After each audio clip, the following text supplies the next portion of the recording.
لله نحمده ونستعينه ونستغفره ونؤمن به ونتوكل عليه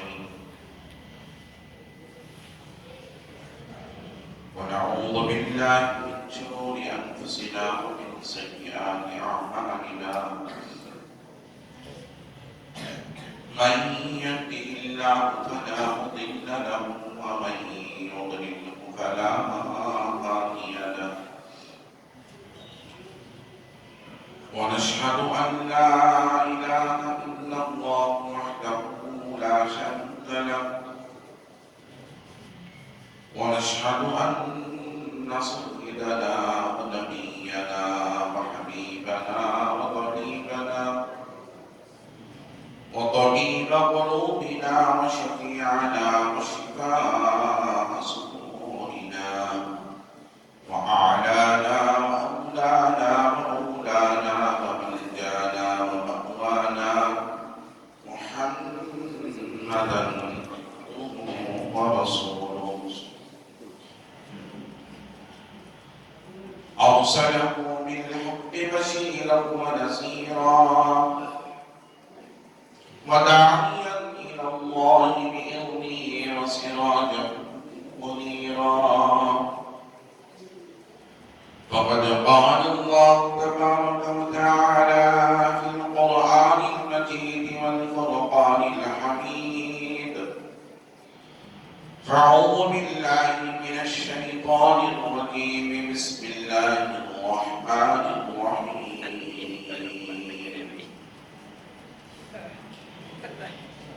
سبحان الذي أسرى بعبده ليلا من المسجد الحرام إلى المسجد الأقصى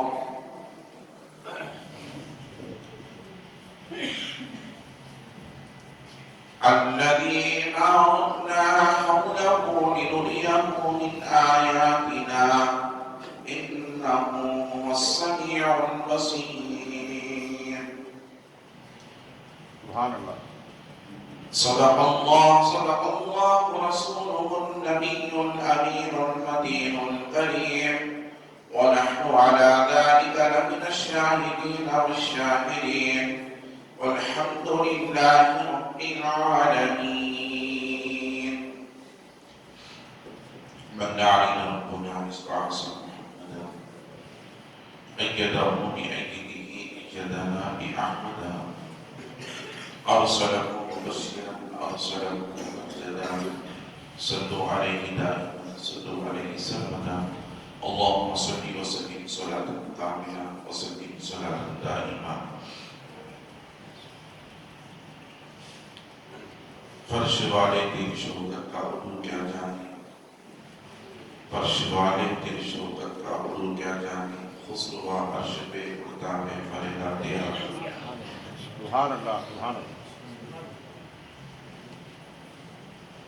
شب اسرا کے دولہا بدائے درود نو شہر بسم جنت پہ لاکھوں سلام سبحان اللہ سبحان اللہ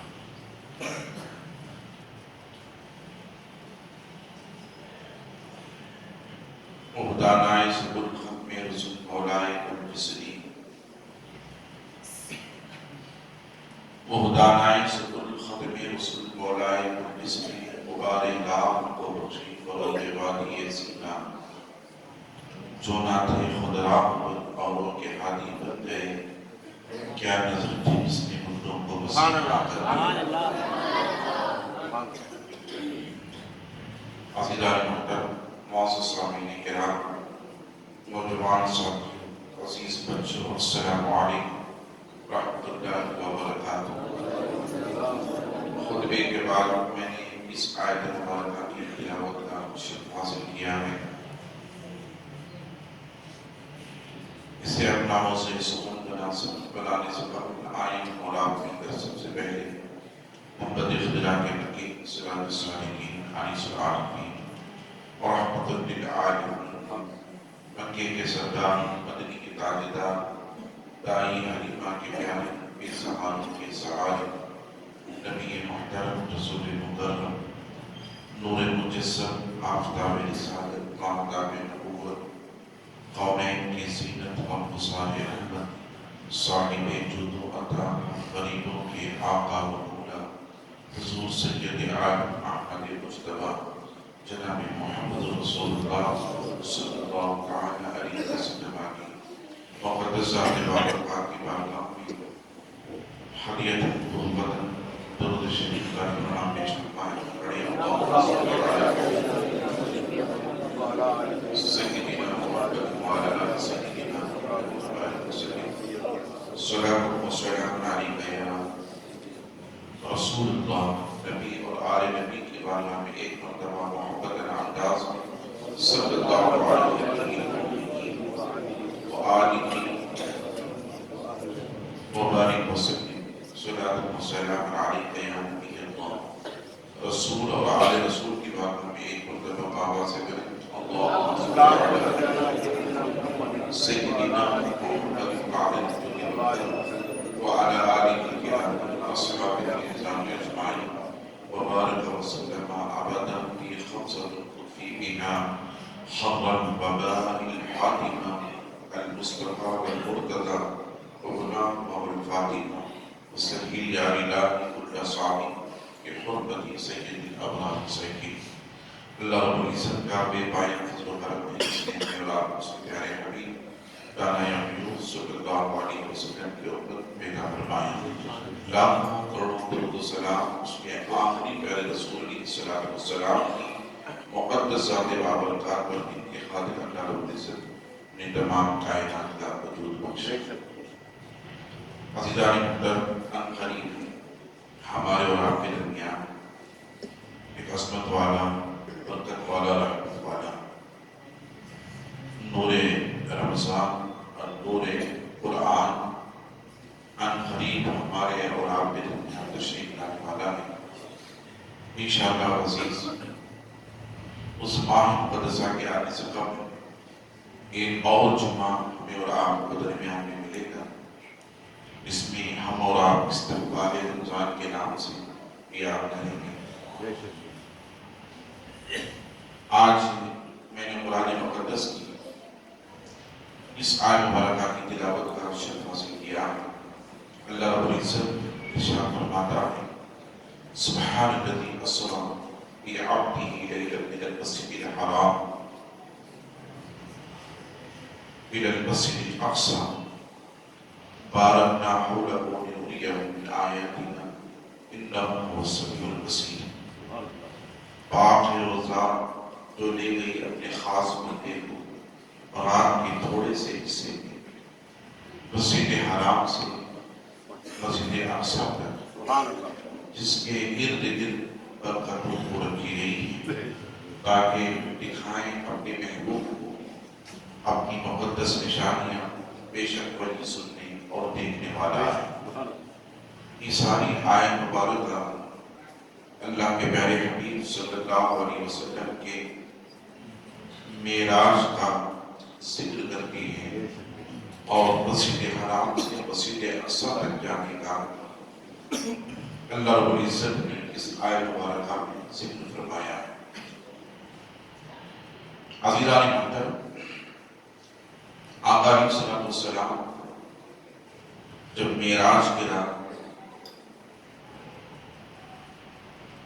اللہ رب العزت نے اپنی بارگاہ میں بلایا تو جنت سے براق ایک سواری دے کر کے بھیجا جو بڑی حسین و جمیل اور بادب معدب تھی 70,000 فرشتوں کے ساتھ حضرت جبرائیل علیہ السلام کو بقر مکرمہ بھیج کر اس براق سواری پر اللہ نے اپنی بارگاہ میں اپنے محبوب کو بلانے کے لیے حضرت جبرائیل علیہ السلام کو بھیجا اب دیکھیں یہ براق ایک سواری ہے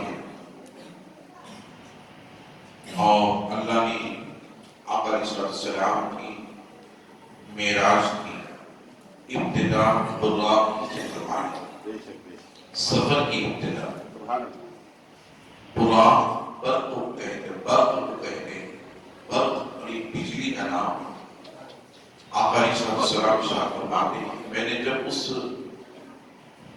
براق سواری پر سوار ہوا تو اس کی تیز رفتار کا یہ عالم تھا، اس کے سفر کے، اس کے لے جانے کے، کہ حد نگاہ انسان کی جب نگاہ اٹھتی ہے اور جہاں تک پہنچتی ہے اس کے ایک قدم سے دوسرے قدم رکھنے تک کی جو وہ رفتار تھی، آقا علیہ السلام ارشاد فرماتے ہیں۔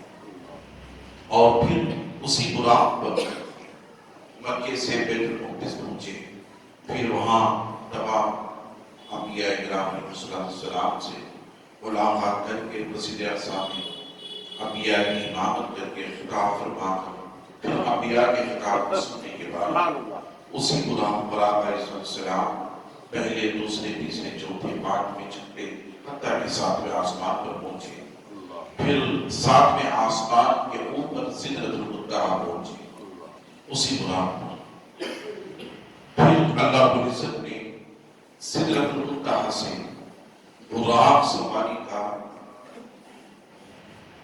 اللہ رب العزت نے ختم فرما دیا اور دوسری سواری کا انتظام فرمایا۔ سبحان اللہ۔ حدیث پاک میں آتا ہے اللہ کے نبی علیہ الصلوۃ والسلام جب سدرۃ المنتہا پہنچے، حضرت جبرائیل علیہ السلام اسی مقام پر ٹھہر گئے، پھر اس کے آگے سے نہ گزرے۔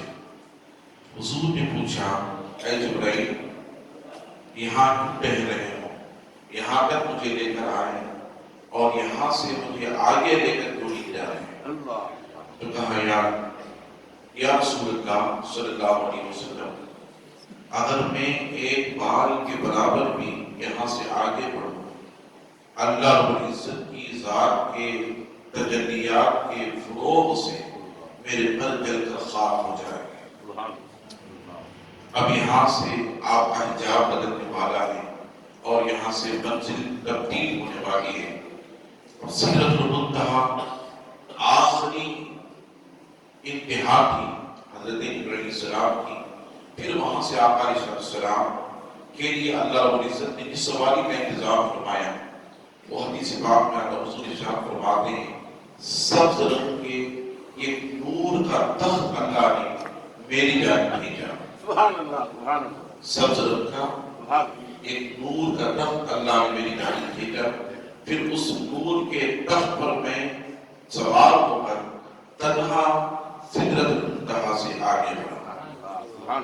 اب دیکھیں براق سواری کو بھی روک دیا گیا اور جبرائیل علیہ السلام بھی رک گئے، دونوں رک گئے، براق بھی رک گیا، جبرائیل بھی رک گئے۔ اب آقا علیہ السلام وہاں سے آگے بڑھے۔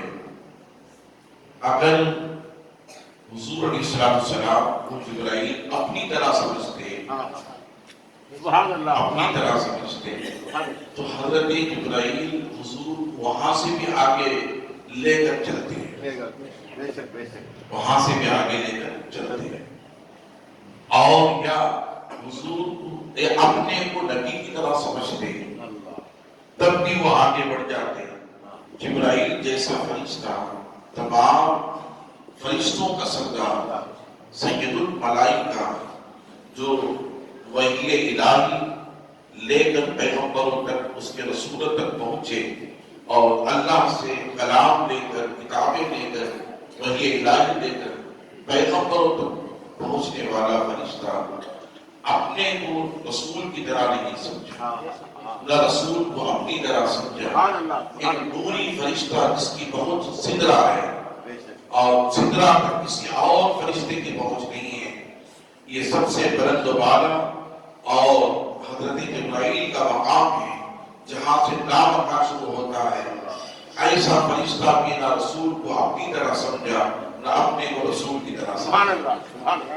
آپ کا جاننا ہے تو یہاں سے ہمیں یہ سبق لینا چاہیے، یہ ذہن ہمیں بنانا چاہیے کہ حضور کی ذات مقدسہ بڑی افضل و اعلیٰ ہے اور بڑے مرتبہ و مقام کے متحمل ہے۔ وہاں سے آقا علیہ السلام اس سبز رنگ کے سواری پر، جس کا نام رف تھا، کیا نام تھا؟ رف تھا، حضور آگے بڑھے اور اس سواری پر سوار ہو کر اللہ کے نبی صلی اللہ علیہ وسلم لامکان کی منزل طے کر رہے تھے، اور یہ جو سفر تھا حضور علیہ السلام کا، یہ عالم جبروت کا سفر تھا، عالم جبروت کا۔ جب حضور نکلے بیت المقدس پہنچے تو تمام انبیاء سے ملاقات کی تو عالم ناسوت تھا، پھر وہاں سے آسمان کی سیر کی تو عالم ملکوت تھا، سدرۃ المنتہا تک عالم ملکوت، پھر وہاں سے آگے بڑھے آقا علیہ السلام لامکان کی منزل پر پہنچے تو عالم جبروت تھا۔ لامکان اس منزل کو کہتے ہیں جہاں پر کوئی مکان ہی نہیں، نہ مکان ہے نہ مکین ہے، کوئی مکان نہیں ہے۔ اب اس مقام پر آقا علیہ السلام پہنچے جہاں حضرت جبرائیل کی انتہا تھی، اور وہاں سے جو منزل شروع ہوئی اس کا نام کیا ہے؟ عالم لامکان ہے۔ اور عالم لامکان کسے کہتے ہیں؟ بولے عالم لامکان کسے کہتے ہیں؟ جس کی جگہ کوئی مکان نہیں، جہاں کوئی مکان نہیں، جہاں کوئی مکان نہیں، جہاں کوئی گھر نہیں، جہاں کوئی جہت نہیں، اور وہ مخلوق سے اعلیٰ تک مقام عالم الی مکان شروع ہوا آقا علیہ السلام کا، تو اسے عالم جبروت کہتے ہیں۔ آقا علیہ السلام پھر وہاں سے پہنچے، کہاں تک پہنچے؟ عرش معلیٰ تک پہنچے۔ سبحان اللہ، کہاں تک پہنچے؟ عرش عرش معلیٰ تک پہنچے۔ آقا علیہ السلام عرش معلیٰ کو بھی آپ پار کر گئے۔ جب عرش معلیٰ پر پہنچے آقا علیہ السلام تو یہاں رک کر کے ایک بات کہوں، حضور علیہ السلام جب عرش معلیٰ پر پہنچے تو حضور اپنے نعلین کو نکالنا چاہے، حضور اپنے نعلین کو نکالنا چاہے، آواز آئی محبوب اپنے نعلین کو نہ نکالا، اپنے نعلین کو نہ نکالا۔ عرش معلیٰ، اعلیٰ حضرت فاضل بریلوی نے بھی اس کا ذکر اپنے اشعار میں فرمایا ہے۔ عزیزان محترم دیکھیں، یہ بھی پیغمبر ہیں، موسیٰ بھی پیغمبر تھے، یہ عرش معلیٰ ہے، اور وہ کوہ طور ہے جہاں حضرت موسیٰ علیہ السلام اللہ کی وحی کتاب لینے کی خاطر کوہ طور پر جایا کرتے، تو ایک مرتبہ آپ نعلین پہن کر کے حضرت موسیٰ علیہ السلام کوہ طور پر پہنچے تو اللہ نے منع فرمایا، اے موسیٰ یہ کوہ طور ہے، فَخْلَعْ نَعْلَيْكَ اِنَّكَ بِالْوَادِ الْمُقَدَّسِ طُوَىٰ۔ اللہ کا کلام کہتا ہے اے موسیٰ یہ کوہ طور ہے، یہاں جوتے نہ پہنو، یہاں میں اپنی کتاب کو اتارتا ہوں۔ دیکھیں ذرا غور سے سوچ سنیں، اب یہاں خدا اپنی ذات کی تجلی نہیں فرماتا بلکہ اپنی صفت کی تجلی کو وہاں پر ظاہر فرماتا ہے کہ کتاب اللہ کی کیا ہوتی ہے؟ خدا کی صفت ہوتی ہے، خدا کی ذات نہیں ہوتی ہے۔ خدا کی ذات الگ ہے، خدا کی صفت الگ ہے۔ خدا کی ذات تنہا ہے، ایک یکتا واحد ہے، مگر اس کی صفتیں کئی صفتیں ہیں، ان میں سے صفت اللہ کا کلام ہے۔ عزیزان محترم کلام اتارنے کی جگہ اللہ نے موسیٰ سے فرمایا فَخْلَعْ نَعْلَيْكَ اِنَّكَ بِالْوَادِ الْمُقَدَّسِ طُوَىٰ، اے موسیٰ یہ کوہ طور ہے، لہذا اس پہاڑ پر جوتے نہ پہنو جہاں میں اپنا کلام اتارتا ہوں۔ اور یہاں کلام اتارنے کی جگہ اللہ رب العزت نے موسیٰ سے فرمایا اے موسیٰ علیہ السلام اپنے نعلین اتارو، اور وہاں خدا کی ذات خود متمکن رہتی ہے، جہاں خدا کی ذات خود متمکن رہتی ہے اسے عرش معلیٰ کہتے ہیں۔ اب مثال دینے کی خاطر ہم خدا کی ذات متمکن بتاتے ہیں کہ عرش معلیٰ پر خدا کی ذات ہے، لیکن یاد رکھ لیں خدا اس سے بھی پاک ہے، خدا کی ذات اس سے بھی پاک ہے۔ خدا عرش کا بھی محتاج نہیں ہے، خدا عرش کا بھی محتاج نہیں ہے۔ عرش تو اس وقت بنا جب اللہ نے اپنے محبوب کا جلوہ فرمایا، عرش تو اس وقت بنا تھا جب اللہ نے اپنے محبوب کا جلوہ فرمایا، نور محمدی کی تخلیق فرمائی تھی، اسی نور محمدی سے اللہ نے جنت بنایا، لوح قلم بنایا، عرش کرسی بنایا۔ عزیزان 18,000 تخلیقات کا ذکر فرمایا، تو میں عرض یہ کر رہا تھا وہاں نکالنے لگے تو آواز آئی محبوب جوتے نہ نکالو۔ اب محبوب نے پوچھا بولا یہ تو عرش معلیٰ ہے، اے اللہ یہ تو عرش معلیٰ ہے، وہاں تو نے موسیٰ پیغمبر کو جانے کے لیے منع فرمایا جوتے پہننے سے، یہ تو تیرا عرش ہے۔ تو کہنے لگا مولا کائنات کی طرف سے آواز ہے محبوب وہ کلیم تھا تو حبیب ہے،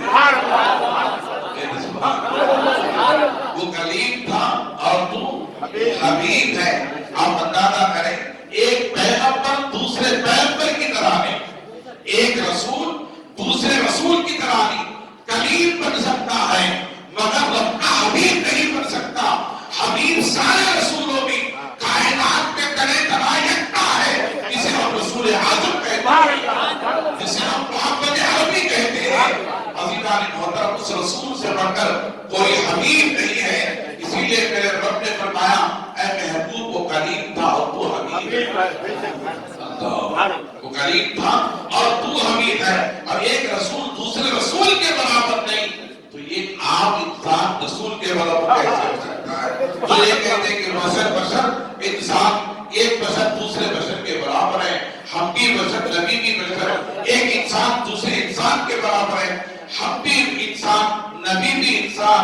عزیزان محترم ایسی سوچ رکھنے والا جو یہ کہتا ہے بشر ہم بھی ہیں بشر وہ بھی ہیں، لہذا انسان ہم بھی ہیں انسان وہ بھی ہیں، میرے رب سے پوچھو مولا کیا یہ درست ہے؟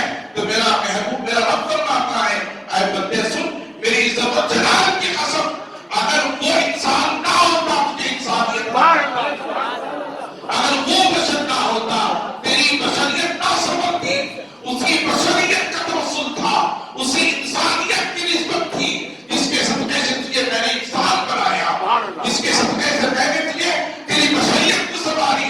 عزیزان محترم یہ وہ رسول ہیں، جب ایک رسول دوسرے رسول کے برابر نہیں تو ایک انسان دوسرے انسان کے برابر کیسے ہو سکتا ہے؟ درود شریف پڑھیں اللہم صلی علی سیدنا شفیعنا حبیبنا نبی کے نا کریم علی مولانا محمد مبارک وسلم صلی اللہ علیہ صلاۃ و سلام علیکہ یا رسول اللہ۔ حضور آگے بڑھے، یہ عالم جبروت تھا، اللہ کے حبیب علیہ السلام آگے بڑھتے گئے اور جب عالم جبروت بھی ختم ہو گیا اب عالم لاہوت آیا، عالم لاہوت آیا۔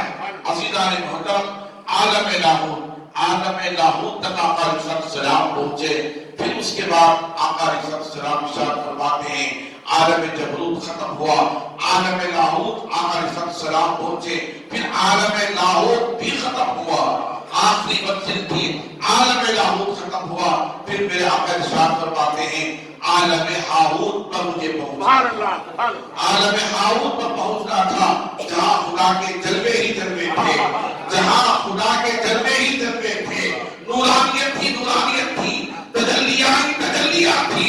آقا اسلام ارشاد فرماتے ہیں پھر اللہ رب العزت نے عالم لاہوت پر میری اس سواری کو بھی روک دیا، اے محبوب یہ عالم لاہوت کے آگے عالم ہاروت نہیں بلکہ عالم ہاروت میں پہنچنے کے لیے سواری رفرف بھی نہیں پہنچ سکتی۔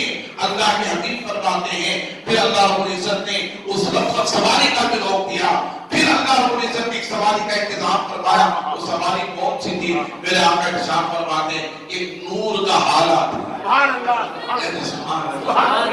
ایک نور کا حالہ تھا، اس نور کے حالے نے مجھے آ کر کے اپنے دامن میں لے لیا، اپنے گود میں لے لیا، اللہ ولی۔ پھر آقا علیہ السلام ارشاد فرماتے ہیں اس نور کے عالم ہاروت ہے، عالم ہاروت ہے، آواز آ رہی ہے ادنو منی، اے محبوب جلدی آ، آپ دعویٰ کریں۔ وہاں رب کی بارگاہ میں اصرار تھا لن ترا وہاں ربی آرینی، جواب آتا رہا لن ترانی۔ یہاں پر محبوب سوار ہو کر جا رہے ہیں، محبوب کی طرف سے اصرار نہیں ہے، ادھر کی رب کی طرف سے اصرار ہے، ادنو منی محبوب قریب آتا جا۔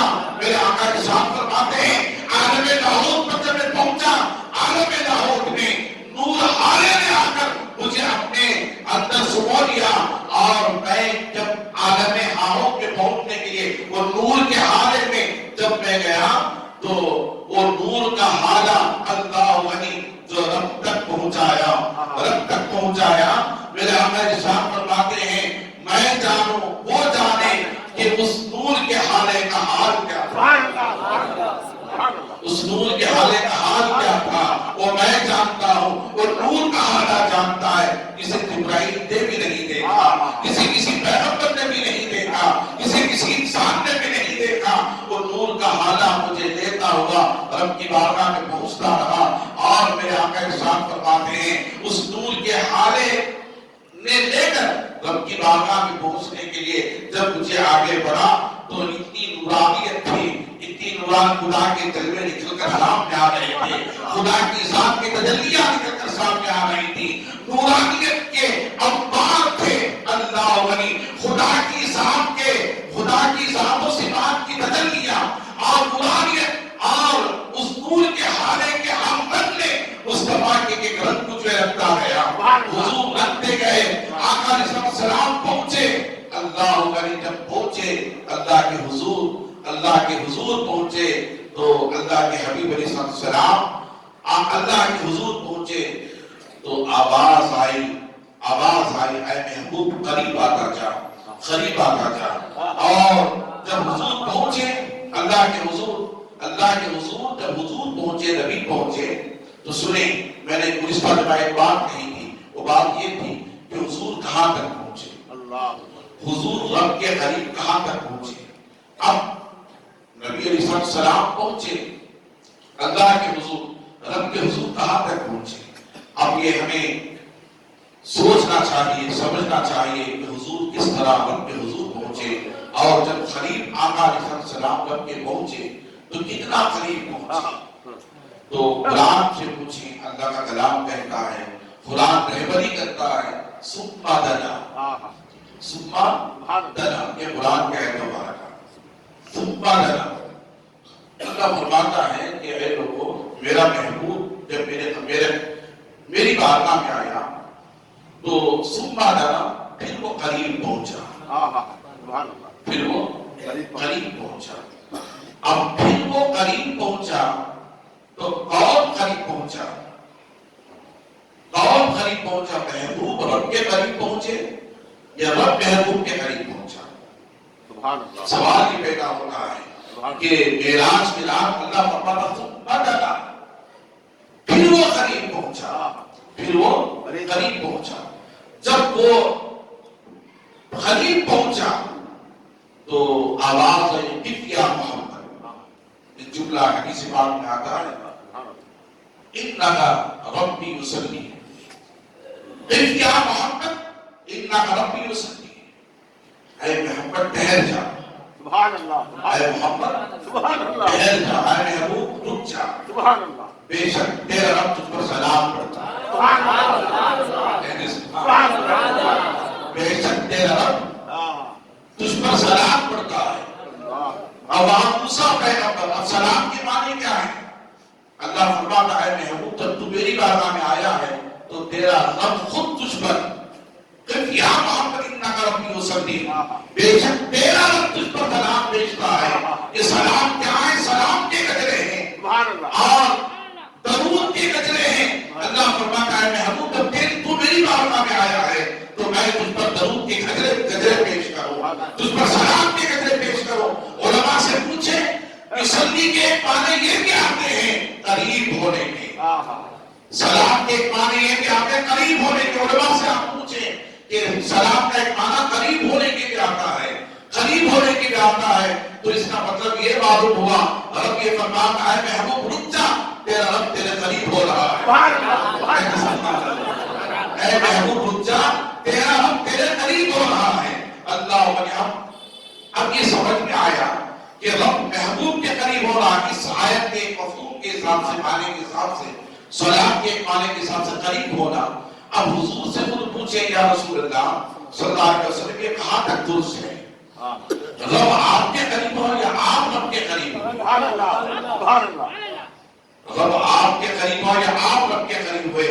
تو عزیزان محترم بخاری شریف کی حدیث دلالت کرتی ہے، امام بخاری کے صحیح بخاری کے اندر اس حدیث کو آقا علیہ السلام کے اس جملے کو کوٹ فرمایا، فرماتے ہیں اے لوگوں سنو، جب میرے رب کے قریب میں گیا تو سما گنا، جب اللہ کی ذات جو ہے قریب ہوتے گئی. رب العزت ثم دنا رب العزت میرے رب کی ذات میرے قریب ہوتی گئی. ثم دنا رب العزت اور پھر آقا فرماتے ہیں فنظر. اب دیکھیں حضور قریب پہنچے, ثم دنا قریب پہنچے تو رب نے فرمایا کیا محمد اتنا رب یصلی, اے محبوب رک جا, تیرا رب تجھ پر سلام بھیجتا ہے, درود بھیجتا ہے, سلام بھیجتا ہے. جب حضور علیہ السلام پہنچے تو حدیث پاک میں آتا ہے. اب یہاں دیکھیں, اب حضور قریب گئے تو سما دنا کے اندر فاصلے ہیں. سما دنا کے اندر کیا ہے؟ فاصلے ہیں. یعنی ایک فٹ بھی ہو سکتا ہے اور ایک بارش بھی ہو سکتی ہے, دو بارش بھی ہو سکتے ہیں, 5 بارش بھی ہو سکتے ہیں. آپ جتنا تصور کریں سما دنا کے اندر فاصلے ہوتے ہیں. عزیزان محترم, رب نے فرمایا کہ ان فاصلوں کو بھی مٹا دو.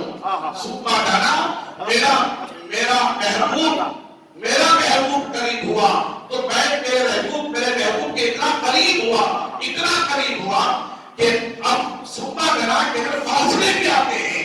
اللہ فرماتا ہے کہ وہ آؤ ان فاصلوں کو بھی ختم کر دو. سما دنا فنظر, پھر وہ قریب ہوا. اللہ غنی, اب سما دنا وہ قریب ہوا, فنظر اور قریب ہو گیا. قرآن کیا ہے مبارکہ, اور قریب ہو گیا. اللہ غنی اتنا قریب ہوا. میرے آقا ارشاد فرماتے ہیں, حدیث پاک میں آتا ہے, میرا رب سے اتنا قریب ہوا معراج کی رات اللہ رب العزت نے اپنے دونوں یدِ قدرت, جو گزشتہ دفعہ میں نے بتایا تھا, دونوں یدِ قدرت میرے دونوں پیشان, میرے دونوں پشت کے درمیان, شانوں کے درمیان شانوں کے درمیان اللہ دونوں پشت کے شانوں کے درمیان اپنی یدِ قدرت کو رکھتی ہے. اور آقا علیہ السلام شاہ پر جیسے رکھے تو عزیزان محترم آقا ارشاد فرماتے ہیں کہ میرا جسم جو ہے ٹھنڈک سے محسوس ہونے لگا. اور جیسے اللہ رب العزت نے اپنی یدِ قدرت میرے شانوں پر رکھا, حضور ارشاد فرماتے ہیں میرے رب کی عزت کی قسم ما کان وما یکون کا علم اللہ نے مجھے عطا فرمایا.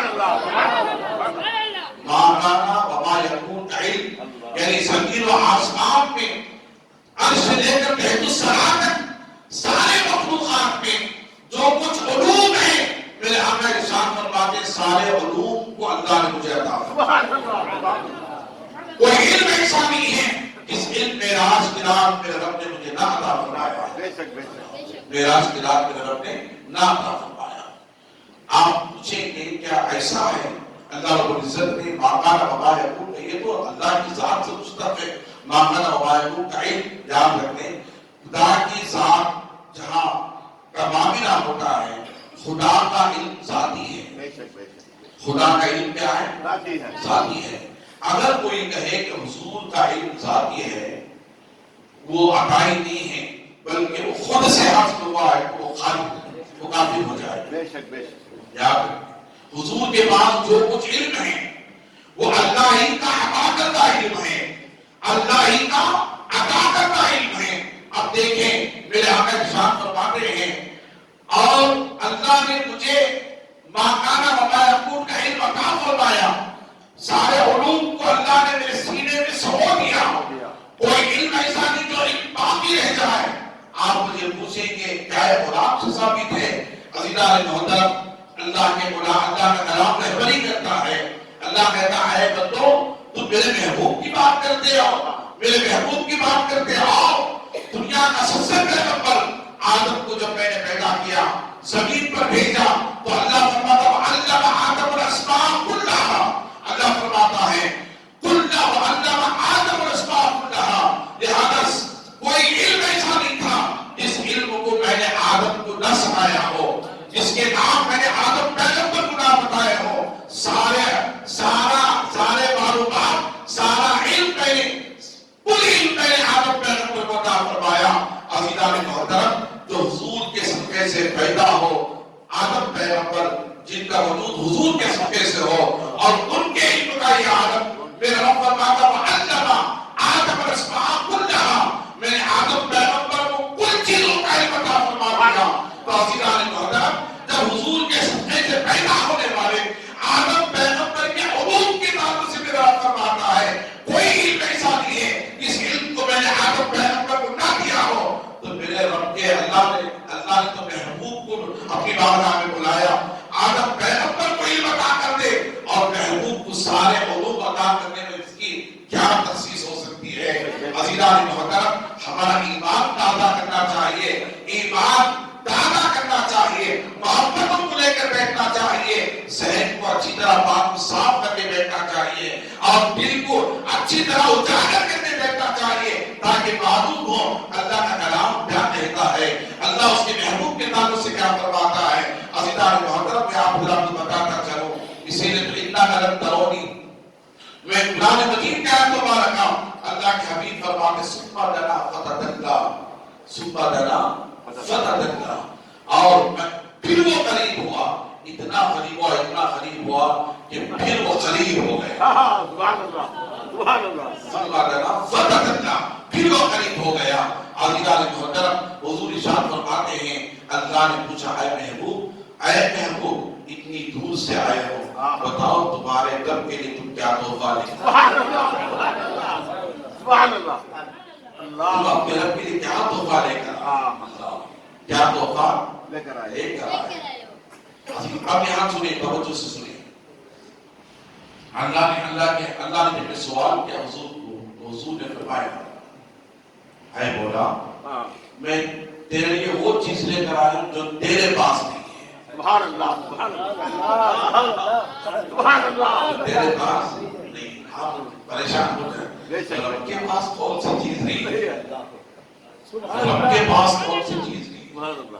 حضور فرماتے میں نے بولا تیرے لیے وہ چیز لے کر آیا جو تیرے پاس نہیں ہے, جو تیرے پاس نہیں. پریشان تھا, اللہ ہی کی ہر شے ہے مگر یاد رکھنے میرے آقا نے سچ فرمایا.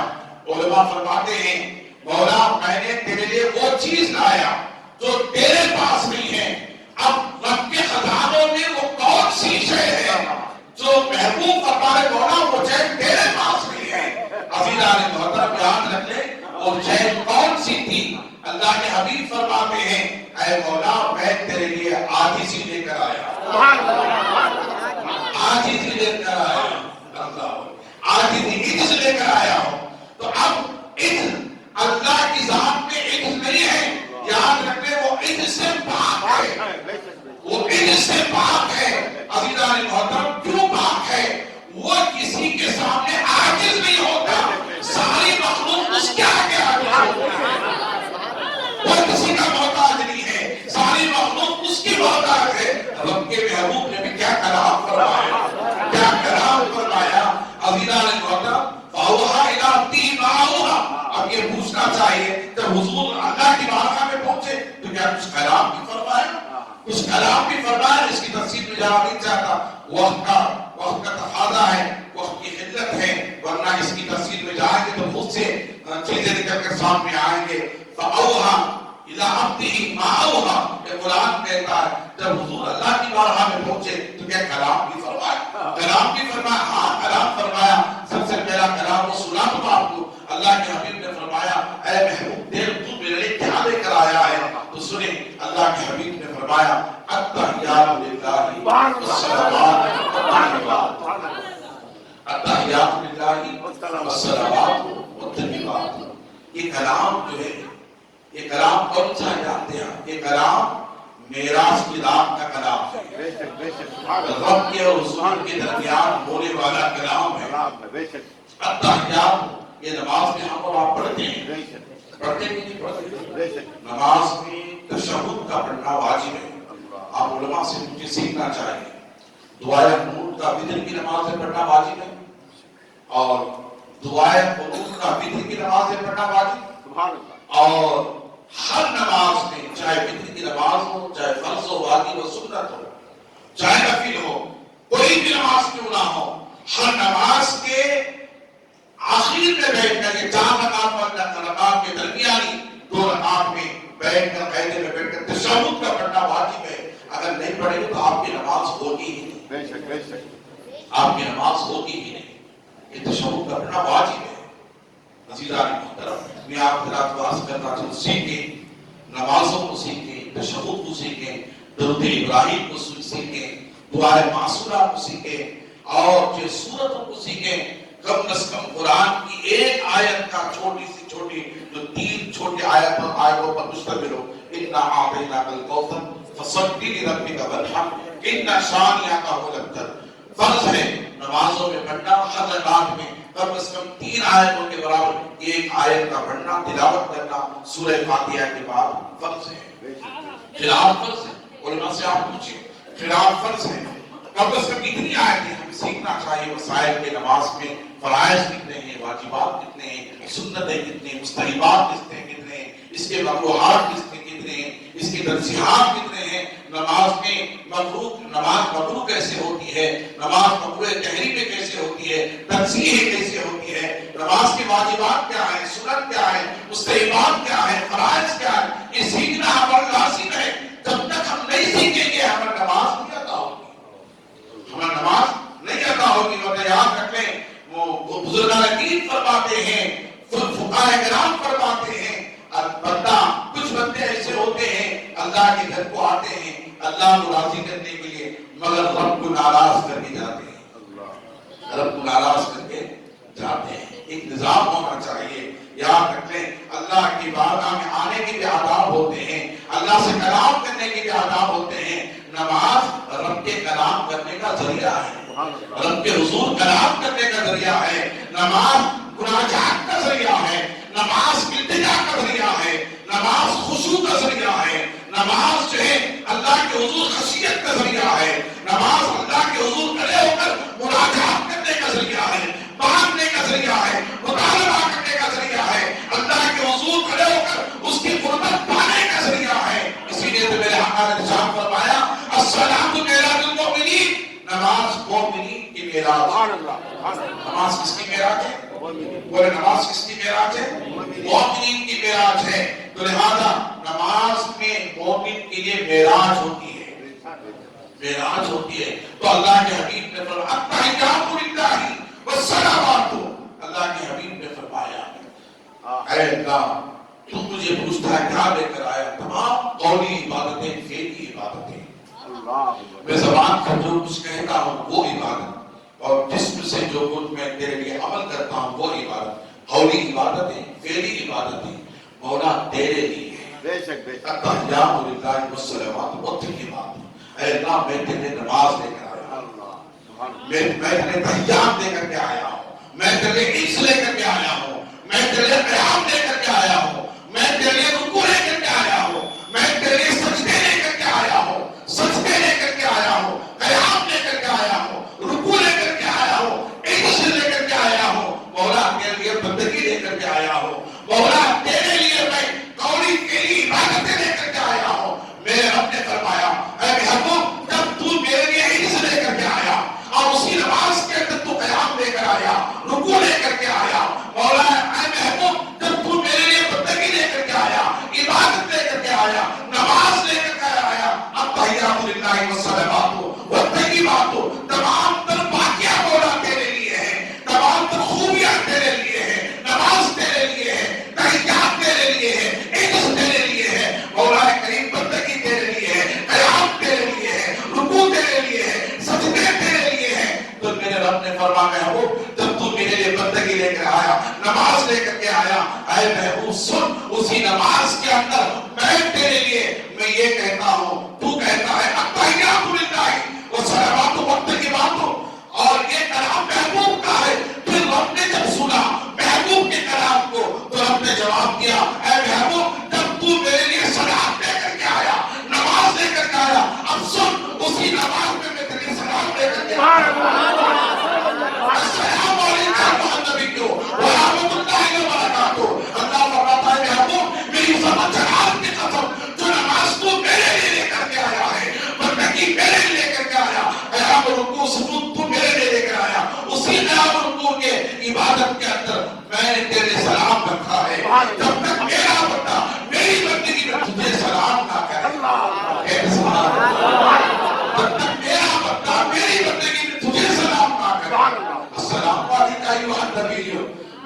کرنا چاہتا ہوں وہ لوگ جو نبی کو نماز میں تو سلام بھیجتے ہیں، السلام علیکم، علیکم کے معنی کہ آپ پر سلام، یا جو حاضر کا صیغہ ہے، حاضر کا صیغہ ہے، علماء سے آپ پوچھیں السلام علیکم ایھا النبی، اے نبی آپ پر سلام، اے نبی آپ پر سلام۔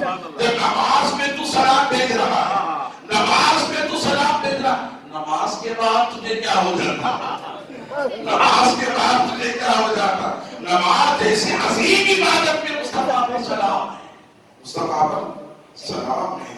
عزیزان محترم، درود شریف پڑھیں، اللہم صل علی سیدنا نبینا کریم مولانا صلی اللہ علیہ وسلم، صلاۃ و سلام علیہ یا رسول اللہ۔ عزیزان محترم، اب میں عرض کر رہا تھا التحیات للہ والصلوات والطیبات السلام علیک ایھا النبی ورحمۃ اللہ وبرکاتہ۔ یہاں دلوں کے اندر کچھ رکھنے کی بات نہیں ہے، دلوں کو پاک کرنے کی بات ہے، دلوں کو صاف کرنے کی بات ہے، کچھ معلوم کرنے کی بات ہے، کچھ معلوم کرنے کی بات ہے۔ دنیا کی خاطر تو ہم کھڑے ہو سکتے ہیں، دنیا کی خاطر تو ہم کھڑے ہو سکتے ہیں، مگر نبی کے لیے کھڑے ہونا ہمارا دل گوارا نہیں، ہمارا دل گوارا نہیں۔ انشاءاللہ تعالی استقبال رمضان میں آئندہ جمعہ آپ حضرات کے سامنے استقبال رمضان کے موضوع کے تعلق سے کتاب ہوگا، اس میں ان چیزوں کا کچھ تذکرہ بھی ہوگا۔ تشہد کے تعلق سے آئندہ جمعہ آپ حضرات تشریف لائیں گے انشاءاللہ، ہاتھ میں بتائیں گے، اللہ کے ہاتھوں کو سلامت رکھے، اللہ مجھے اور آپ نیکی کی توفیق عطا فرمائے۔ تو اب حضور اللہ کے حضور پہنچے تو شاعر نے کیا خوب کہا، شاعر نے کیا خوب کہا، فرماتے ہیں کہ اللہ کے حبیب جب حضور کی بارگاہ میں پہنچے، اللہ کے حضور کی بارگاہ میں پہنچے تو اللہ کے حضور کی بارگاہ میں پہنچے تو کیا فرمایا، التحیات للہ والصلوات والطیبات، اور پھر آگے ہم نے فرمایا السلام علیکم ایھا النبی۔ یہاں تک کیا کرنا نماز میں حضور پر ہمیں کیا کرنا چاہیے؟ سلام پڑھنا چاہیے، بولے کیا کرنا چاہیے؟ سلام پڑھنا چاہیے، سلام کرنا چاہیے۔ نماز میں حاضر کا سے السلام علیکم ایھا النبی، یہ تصور کر کے سلام بھیجنا ہے کہ میں حضور کو دیکھ رہا ہوں اور حضور کو میں حاضر پا رہا ہوں، اور حضور کو حاضر پا کر میں حضور کو سلام کر رہا ہوں۔ کہتے سبحان اللہ، حضور کو حاضر پا کر حضور کو سلام کر رہا ہوں۔ وہ ایسی عبادت ہے جس میں خدا بھی ملتا ہے، رسول بھی ملتا ہے، وہ ایسی عبادت ہے جس میں